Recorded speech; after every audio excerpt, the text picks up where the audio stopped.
वज़ीर आला उमर अब्दुल्ला ने इस मौके पर कहा कि जमहूरियत और वफाकियत मुल्क के दो बड़े सतून उन्होंने करार दिए और कहा कि भारत रियासतों का वफाक है और वफाकियत को मजबूत बनाने के लिए उसका आगाज़ जम्मू कश्मीर से ही होना चाहिए।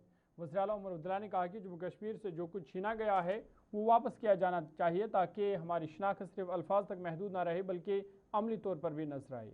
मरकज़ी निज़ाम हुकूमत पर बात करते हुए उमर अब्दुल्ला ने कहा कि जब मरकज़ी इदारे रियासतों के इख्तियारात को कमज़ोर करते हैं तो वफाकियत मुतासर होती है। उन्होंने नीट और JEE जैसे मराकज़ दाखिला इम्तहानात का हवाला देते हुए कहा कि IITs और IIMs जैसी कौमी इदारों के लिए मरकज़ी इम्तहानात मुनासिब है, ताहम रियासती तालीमी इदारों को अपने दाखिला निज़ाम का इख्तियार बरकरार रहना चाहिए।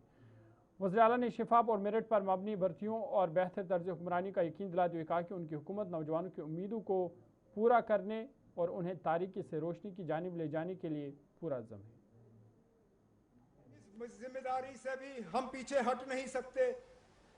हमारा मुल्क एक ऐसा मुल्क है जिसको एक यूनियन ऑफ स्टेट्स, एक रियासतों का जोड़ न सिर्फ कहा जाता है, समझा जाता है, बल्कि आईनी तौर इस चीज को तस्लीम की जाती है।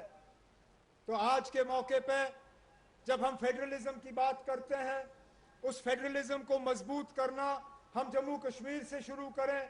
हमसे जो छीना गया हमें वो वापस लौटा दिया जाए ताकि वाकई ये फेडरलिज्म, ये पहचान, ये सिर्फ लफ्जों में ना रहे, इसको अमली जामा पहनाया जाए।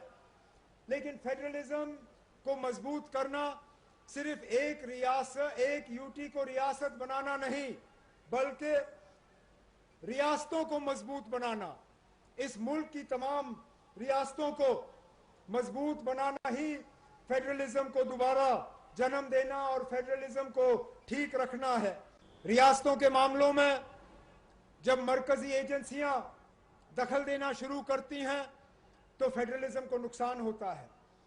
जब रियासत की ताकतें, रियासत के पावर्स वो इरोड की जाती हैं, उनको खोखला किया जाता है, तो फेडरलिज्म को नुकसान होता है।